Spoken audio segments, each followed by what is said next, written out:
umur muda itu adalah senjata sosial yang baik banget orang itu nggak punya, tapi justru kalian yang muda, itu kalian harus manfaatin. Ketika umur kita itu masih muda, ya anggap lu itu masih di bawah umur 25, orang-orang di luar sana yang umur 30 atau 40, yang punya bisnis, yang punya pekerjaan, yang sudah berkarir, itu cenderung memandang rendah orang-orang yang masih umurnya itu muda. Ini merupakan sebuah advantage, ini merupakan sebuah keunggulan yang kalian itu sebenarnya bisa manfaatkan. Ini merupakan kita ngomong bahasa kasarnya asimetrics yang lu itu harus eksploitasikan.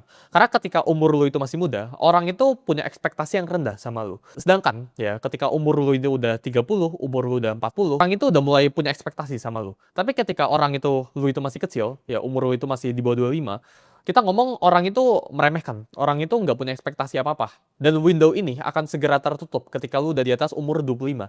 Jadi menurut gua, selagi lu umur 25 ke bawah, ya, lu harus belajar buat manfaatin situasi lu. Manfaatin bahwa lu itu masih muda, ya, dan orang lain ini bisa toleransikan ketika lu ini melakukan kesalahan.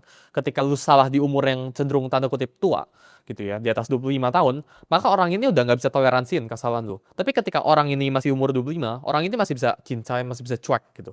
Jadi jangan appear too strong, jangan pengen terlihat kuat, jangan pengen show off, jangan pengen pamerin diri kalian, tapi justru manfaatin umur kalian yang masih muda ya ke orang-orang yang ada di luar sana. Ekspektasi rendah itu bakalan masukin lu ke ruangan-ruangan yang lu susah masuk. Tapi sedangkan ya kita ngomong anak umur 19 anggap punya skill trading 10 contoh ya, 10% skillnya gitu.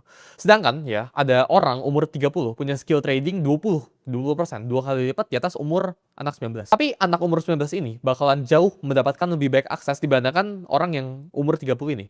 Kenapa? Karena faktor umur. Orang itu suka ekspektasinya itu rendah ya ketika orang itu umurnya itu masih muda. Sedangkan kalau umurnya itu udah tua, ekspektasi orang itu meningkat gradually. Jadi ini window yang again gue bilang bisa tertutup. Jadi manfaatin buat kalian yang masih umurnya itu masih muda, manfaatin.